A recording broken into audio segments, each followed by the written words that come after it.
Good afternoon. This workshop is appropriately titled Complexity of Environmental Regulations. So first I thought, whether it is only industry or consultants who are thinking it is complex, or also regulators are thinking the existing regulations are complex. Unfortunately, I'm just quoting 2-3 quotable papers, what has happened in newspaper in last 2-3 days. This is Hindi Business Line, January 8, 2014, N.R. Krishnan, who was earlier our Secretary Environment. Jayanti Natarajan was shifted around, and Mr. Moily came up as Environment Minister, and everyone was saying, oh, great change. So let us see what he says. The amendments introduced in 2006 to EIA made the procedures truly complicated, Secretary Environment saying so. We are witnessing environment and development locked in unholy struggle. As strong as growth lobby, if not stronger, is the Green Brigade. Economic growth, food security, and energy security have become victims to integrating exchanges between the two.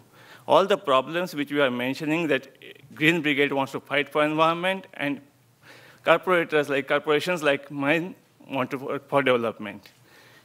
Environmental policy is framed by cabinet.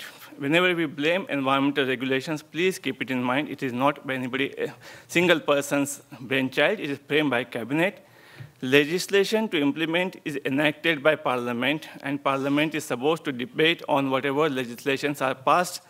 We are fortunate in recent time, we are able to witness what happens on the discussions on various legislations, especially land bill, long debate was there. And implementation of legislation is overseen keenly by NGOs and often by courts.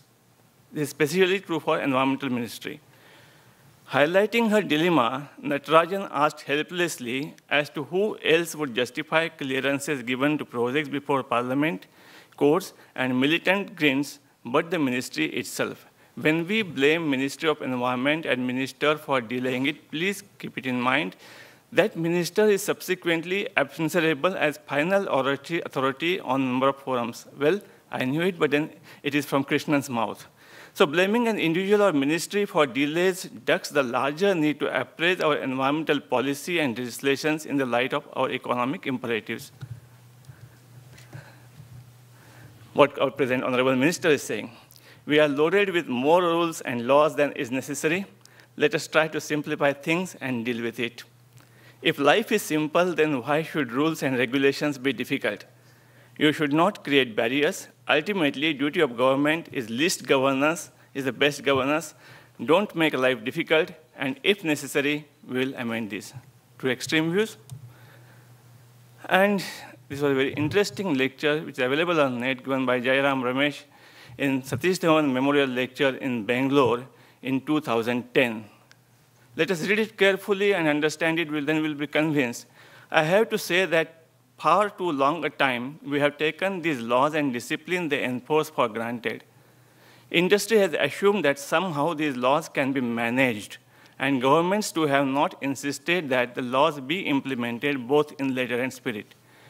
Well, he was saying simple thing, either we should have rules and follow them, or we should repeal the rule. As a society, let us decide what do we want.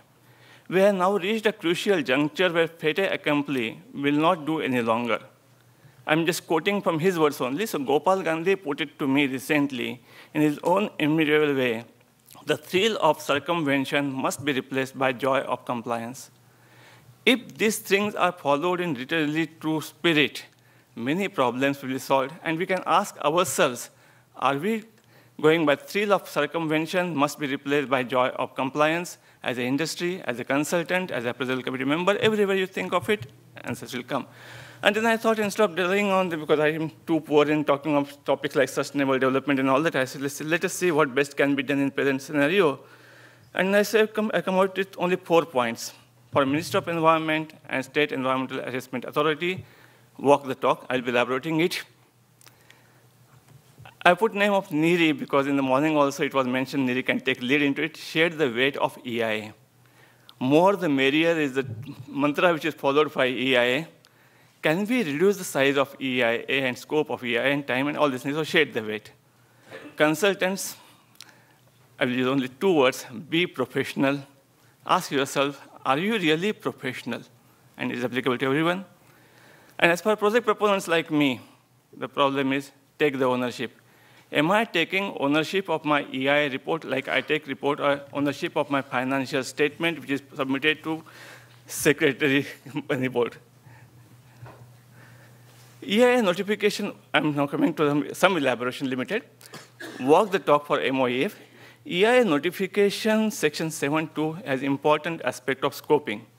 Now, how scoping is defined is scoping is a process of determining content and extent of matters that should be covered in the environmental information to be submitted to competent authority and other decision-making body. Only relevant things should be put instead of making presentation of 100 slides and leaving it to committee members to decide what is important in that. The minimum requirement is that competent authorities must provide scoping opinion if requested by developer. So, whenever project proponent and his consultant is going for presentation on terms of reference, well, committee can tell what additional can be done, but it committee which is a whole expertise can guide and tell these things are not necessary. Don't waste your time and money on doing something. This is really scoping. It never has happened in the past. The scoping opinion should identify content and extent of information to be elaborated and supplied by developer to the competent authority. The process of scoping helps to clarify key issues and promote dialogue with stakeholders concerning key ecological issues and propose methods of survey, evaluation, assessment, and mitigation. Never it is discussed at how exactly this will be done during data collection and mitigation, all that. Scoping is a mere formality where project is described, standard terms of reference are presented, committee members with their whole wisdom put some at least 10, 12 more conditions, and final letter comes out as terms of reference for which subsequently compliance submitted. It also ensures proponent is aware of likely issues and has understanding of the expected costs. Whatever studies are prescribed by the committee, it can be done. Now, is it too difficult thing we are talking? So right from time I was student, so we are going through this type of situation, matrix type of things. Ministry of Environment in 2006 notification has given certain question, that is Form 1, which we are required to mandatorily fill. Can this form itself be used for scoping exercise to define the scope of work? So for example, whether there is impact, yes or no. If impact is there, its duration, its severity, its magnitude. One can always guess. I'm taking some questions, permanent or temporary change in land use. If I'm acquiring too much land, impact is high. If I'm taking limited land, impact is low, so on and so forth. Now, can some baseline data collection, whether it's required or not required, to assess that impact?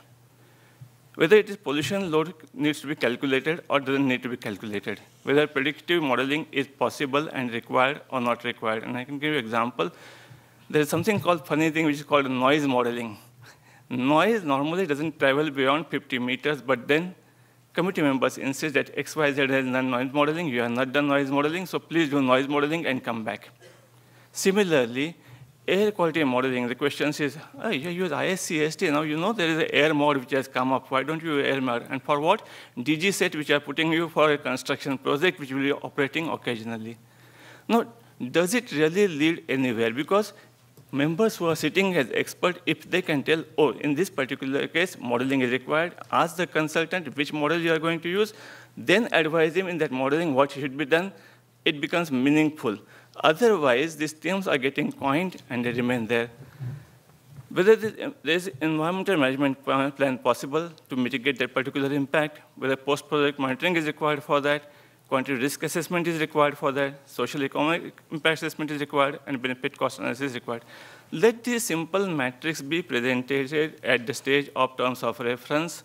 This will define what is real scope of work and what need not be done. What should be done, you can go on extending the list and then problems will never end. But what need not be done, if it has come out at the stage of scoping, it will help a lot. Well, I will give you an example of my particular case. My company is putting up a port project in Gujarat. Now, port project, there is no source of air pollution, there is no source of water pollution because we'll be handling LNG and so on and so forth. But the requirement says that I should collect air quality data in 10-kilometer study area, which is 10-kilometer radial distance, and I should collect water quality data and so on and so forth. And I will tell you a precise problem which I have come to. My consultants keep on saying, sir, there are CPCB guidelines for data collection. Are you aware? And then ministry requires comprehensive data collection. I said, fine. Then there are national ambient air quality standards. So, okay, next. That means you have, for each monitoring station, you should collect 8 samples a week. For 9 months, it's 72 samples. And CPCB has given the rate of 18,000 rupees per sample. That means something like 60 lakh rupees will be required for collecting data on air quality if it is done as per whatever your regulations are saying. I'm not going into whether the 18,000 is correct figure or not correct figure, but this is what is required. Then say water quality you should do for this IS 10,500, 2006 and so forth, and all parameters are required, otherwise tomorrow somebody will go to NGT and say why such parameters were not done. So what is the cost? 36,000 per sample. Fine. So the total baseline data quality collection cost goes to something like, say, 1 crore rupees. I said, okay, what do I gain out of it? Because I'm not releasing any air pollution, I'm not releasing any water pollution. So why should I do it? So this is comprehensive EIA, and NEERI has said that you should collect data for 10-kilometer radial distance. Unfortunately, I was part of NEERI for 14 years, so the blame is on NEERI, and I accept it. But then NEERI said it in particular situation, and my expert friends who are sitting on appraisal committee, they should say, why are you wasting clients' money and your own time and all these things? Don't collect air quality data because you are not emitting anything. There's no activity on land side. That never happens. No scope of terms of reference specify how many stations and at what frequency and for what parameters data is to be collected. It is always said it is as per CPCB guidelines, everybody is happy, and then what Santosh mentioned that somebody quotes 3 lakh rupees, somebody quotes same job 50 lakh rupees. Results come and then say, oh, what should we do? He's an accredited consultant and he has given result, what can we do with that? And he said, why are you bothered? Your objective is getting environmental clearance. So I'm saying this is the area of improvement. If all of us work together, when you're talking of consultants, consortium and all that, we tell ministry and tell appraisal committees, Baba, this scoping is possible. We will do what is required. We will tell you clearly what is not required to be done. And then we have mandate rate, we have sampling rate, and we can give you honest budget. So there will not be variation of 200 or 300% in cost of consultancy. It will be just 10%, 20% here and there. And what happens in my construction contracts, L1, L2 difference is hardly 5% or so. That is the ideal thing where we should go. It is not going because we believe in managing what Jairam Ramesh has said earlier. Next thing is EIA notification, public consultation. Very dear to my NGO friends and bone of, what is this? Thrown in money for corporation friends. Now, what public consultation is said, that public consultation has 2 stages, public consultation at site or its close proximity, and obtain responses in writing from other concerned persons. What that public consultation, sorry.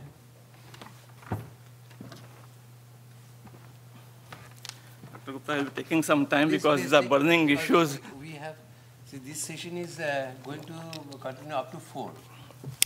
Yeah. So if you can finish by another 5-10 minutes. 10 minutes, yeah. Then we have about 20 minutes for discussion. So what is the objective of public consultation is local people understand their environment better. Consultant and project proponent are outsiders to that local environment. So explain what you are going to do in their area and let people point out these are the issues which are dear to our heart. Your consultant and your environmental management plan should specifically address these issues, which as an outsider, consultant will not know. So at the end of public consultation process, whatever issues are raised, these issues need to be addressed by consultant, and project proponent is supposed to make budgetary provisions so that these measures are implemented. As simple as that. Appendix 4, para 6.4 of the same notification says, every person present at the venue shall be granted opportunity to seek information or clarification on the project from the applicant. Again, going by legal thing, information or clarifications on the project. Now, what is happening in public consultation issues read, your environmental data is not correct, your values are not correct, the questions asked about land price, employment, so on and so forth. And then people who are sitting on the dais, the chairman and member secretary, They say, no, you are project proponent, you must answer these questions. So people are free to raise any query, and project proponent is bound to give answer, and if the answer is not given, then you say public consultation or public hearing is incomplete. Whereas law itself is clear, it's a public hearing. It is not a question and answer session. You are not supposed to answer it. Your role at giving a response is limited to clarification about your project, because your project local people will not understand, because project may be a technical thing. So what all you are going to do in the project, only to that extent you are required to give clarifications. Unfortunately, I say all the states are insisting the public hearing is a question and answer session. Here is a question, here is the answer. Why are you not giving answer? And again, I can quote from my own example where I was cornered. We were putting a power plant in Gujarat, and public said, what is your source of water? I said, seawater. So how will you be using seawater? We'll have demineralization plant, RO plant. So this is a water scarcity area, so you should supply free of cost water to all people. RO water, free of cost to all people in the region, you should supply. That means so that they can use for bathing and car vehicle washing and all these things. RO water, free of cost, to be supplied by power plant developer, because that poor fellow wants to put power plant there. And pollution control board members say, no, you must answer this, you must do that. We are helpless. So why this thing happened? Because you say, okay, let project proponent note it down and answer it in due course of time. It is the expert committee to decide whether the RO water is to be supplied free of cost to villagers or not. So I'm saying, already proper provisions are there in the existing notification. We are not reading it properly, and we are not implementing it in true spirit. After the EIA notification, there are so many amendments, and then there are certain more things which are called office memorandum, circular, and guidelines. Till this Monday, 6th January, Supreme Court order came about this Environmental Regulatory Authority. My English was telling me that OM circulars and guidelines are just guidelines, and one did not abide by it. But Honorable Court in that order has made clear that what they told on the earlier 2011 order in case of Lafarge mining and Godavarman case, what we are given as guidelines has become now mandatory thing. So that means perhaps all these OM circulars and guidelines are mandatory and directions from Ministry of Environment. Let me say that Ministry of Environment, why do they bring all these circulars, OMs, and guidelines? Do they really mean implementation of it? Or they have to bring out regularly some documents, and therefore they keep on bringing it and putting it on the website? June 19, 2013, OM, Environmental Clearance for Building and Real Estate Projects.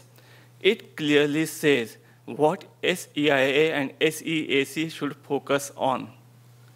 Well, again, I was on the other side for 2 members in the beginning. From 2006 to 2008, I was member Environmental Appraisal Committee Center. I was fortunate to have my chairman as an ex-officer. Mr. Brij Kishore was our chairman. And he said, what is our scope? Please, I don't understand that. And you ask only those questions. Whatever already there in other authorities, you need not do it. So scope is defined, and recently I came across some interesting questions. Well, unfortunately, some appraisal committee members are here. You are putting up sewage treatment plant, so how much sludge will be generated in sewage treatment plant? The answer is, sir, I'm coming at the conceptual stage to you.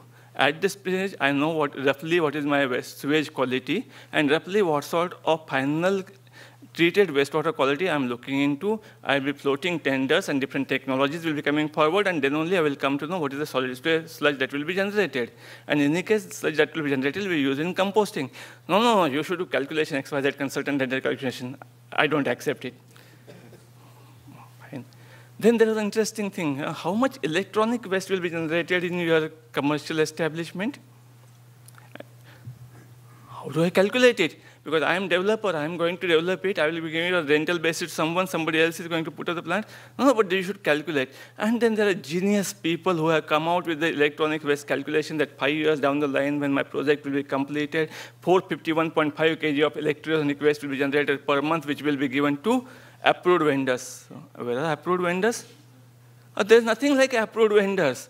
But then unless you say that, so please, let us limit to the questions. Let us understand in building construction project, when the project comes to us, they are best at the conceptual stage. In fact, for building construction project, As per notification, it's a two-stage process. First clearance, then finalization of plan, and then coming back. Nowhere it has happened so far. Second thing is 2000. Approved vendors, approved queries, approved solid waste disposal sites. All these are there, so committee doesn't object. Anyway. It is to be told, it's approved. No, that's okay. So people know, clever people know what committee is looking for, and they give those answers, and they come out with EC. And people who are honest enough, they fight with the committee, and they are blacklisted. Okay. No, please don't laugh. These are serious issues, and all of us have to do something for improving. If we just take it lightly, things are not going to improve. 2 years, 3 years down the line, we'll have similar workshop and talking the same things again and again. You can explain the delay. If you get 2-3 months delay of that project, what kind of monetary, you can explain that. What kind of monetary implications it for a 10,000 crore project, it is delayed for 3 months. What it means to them? Yeah. Now, on 18th May 2012, there is a OM institutionalization of corporate environmental responsibility. Draft OM had come. Nothing has happened subsequently, so we people on this side are worried whether we are really required to have CER or it is one-time exercise and it is forgotten type of thing. Submission of project documents and information for obtaining environment clearance in electronic format so that it can be uploaded on the website of MOEF and ACIS. Please check these websites even at this moment, see up to what date they are updated. The websites are not updated. Courts are directing, NGT has directed number of times. Many states don't have websites itself, and in whatever states websites are there, they are not updated. Forget about loading these documents, which Minister of Environment, OM, is saying. Incidentally, I had to submit one application yesterday, and my application was sent back that you have not submitted CD along with that, so my person went to the outside, cut CD, and gave it to you. I don't know what will happen to it subsequently, but then this is how delays takes place. 5th October 2011, ownership of EIA report and other documents by the project proponent. Project proponent shall submit an undertaking. No EIA report I have ever seen where project proponent is saying, just like my financial statement, that information submitted herein, I have gone through it, I have scrutinized, and I have found it true and correct. Now, ministry itself has brought out this OM. Why don't we implement it at ministry level and state level? Consideration of integrated and interlinked projects, prepare common EIA report. This again, OM of December 2010, we are crossed 3 years after that. Not a single project is there where common EIA report was advised by ministry. 17 March 2010, name of consultant to be shown along with project proponent in minutes of EACs. What will happen? It is saying both EACs and terms of reference letter, consultant's name should be shown. People who are sitting on corporate side, if I had to select consultant, I will scan last 5-10 minutes of meeting, and I will come to know which consultant is doing good work, which consultant is doing bad work. And here it is a power given to our appraisal committees. If you pass strictures and note it down in minutes of the meeting against consultant, that consultant will not have daring to do that mistake again. Here your rebukes are going way because they're not getting documented anywhere. Your OM is permitting you. You say that this person will not accept it. You put a consultant's name and you'll know, oh, this consultant is not doing professional job. Blacklist him. Let us go to good consultant. So walk the talk. Already things are available. Just we have to implement them. I'm putting question mark for NEERI because I think 1980 was the first time when Indo-British workshop on EIA was conducted in NEERI. Way before, in 1994, EIA notification came, but 1980 was the first Indo-British workshop. NEERI is pioneer. NEERI has done a lot of work in EIA, and this is the only credible organization in the country who can advise ministry, and perhaps ministry may listen to them, perhaps. I'm again quoting from this interesting case for which the 6th January Supreme Court order came for Environmental Regulatory Authority. This was what they said is order we passed, and the 6th July 2011 order should be implemented. Now Shyam Diwan, who is again learned advocate, what he argued in the court has come out in this order, and let us again go through it. The scope of environmental clearance is wider than pollution control clearance. The authority granting environmental clearance will look at broader impacts beyond pollution and will examine the effect of the project on community, forest, wildlife, groundwater, etc., which are beyond scope of pollution control board examination. So if your STP, if your DG set height, DG emissions, and all these things, there is hazardous waste, municipal solid waste, construction waste, if these things are taken care by Pollution Control Board, my consultant friends in their EIA report and appraisal committees in their question and answers need not waste time on it. What is clear to advocate is unfortunately not clear to people who are working as environmental professionals. Impact assessment and EIA clearances are processes based on self-declaration by project proponents, ownership by the project proponent. The decision-making by MOEF depends upon honest and cogent material supplied by the project proponent. When we talk of delay in EIA process, please go through it. Is project proponent serious about EIA report, or they say, here is the consultant, here is my licensed liaison person, please go and get my environmental clearance. This is the attitude most of the industries are having. So it all depends on how serious we are about our work. Why cases go to NGT? Why cases go to High Court? Because we are not serious about work. And what is clear to a person's advocate is not clear to environmental professionals. Well, how to share the weight? This is again interesting paper which has come in 1992. What we can say, Rishi of environmental engineering, Dr. G.D. Agarwal's paper. Now, what he said, if you take industrial project, can we decide what is the impact zone in terms of host? That means 1 kilometer close to industry, 2 to 3 kilometers, 3 to 5 kilometers. What is going to happen in that area? And then which aspects should be concentrated in terms of impact identification, prediction, assessment, mitigation, in terms of host, proximity, significantly affected, moderately affected, and slightly affected areas. If that sort of clarity is there, my baseline data collection, concentration, my mitigation measures effect will be only for that areas. Now, this again is not happening. I'm saying this paper is 1992 based. Now, what is the objective of EIA? This environmental status report where a lot of baseline data collection is compiled, put in graphs, tables, and presented, and then committee members show their expertise in finding out where decimal percentage is correct, or if your technique is correct and not correct, or it is mitigation of environmental impacts and preparing best possible EMP, environmental management plan. Well, all our EIA reports have EMP, environmental management plan, but they simply don't ask questions that what needs to be done, who will do it, when it will be done, where it will be done, and to what standards this will be met. And I will give you an example. Recently, I came across an EIA report from Tanzania for export promotion zone. Tanzania, African countries will look down, underdeveloped countries, or we are superior to them, see my EIA manpower strength and all that. And this is a table I'm just literally reproducing from them. What they're saying, site selection phase, potential direct impacts, management mitigation measures, target level standard, if they are there, who will be responsible for it, and what is estimated cost. Where it is part of the project, no, it need not be mentioned separately, but if it is not part of the project, it should be maintained separately. None of our EIA reports have that sort of simple table. If this type of table is there, it becomes monitorable table.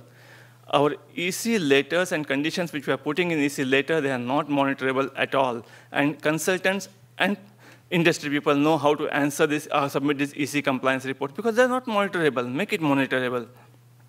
So I'm coming to my conclusion, last thing. What is wish list?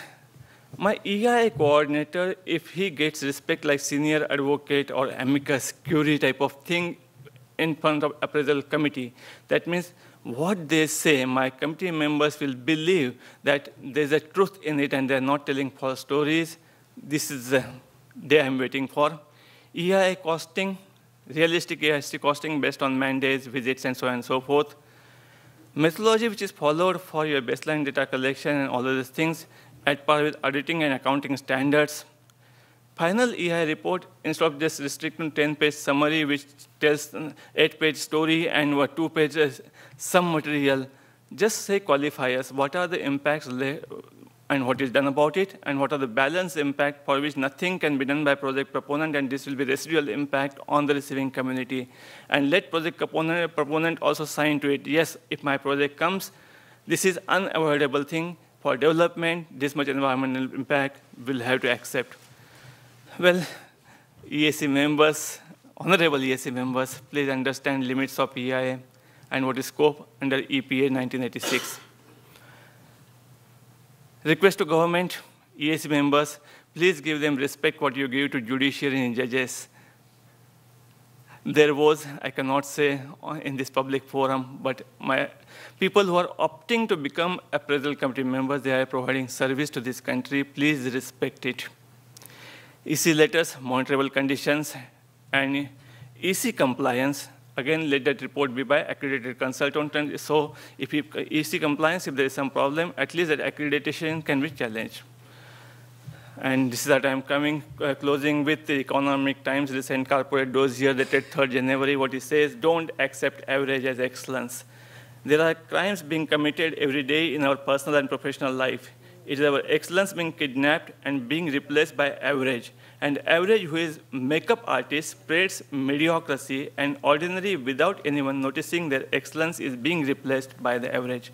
And unfortunately, in my EIA process, this is what is happening. We are saying that we are doing EIA in this country for over how many? Almost 30 years, but average is replacing excellence. Let us see how excellence can replace average. Thank you.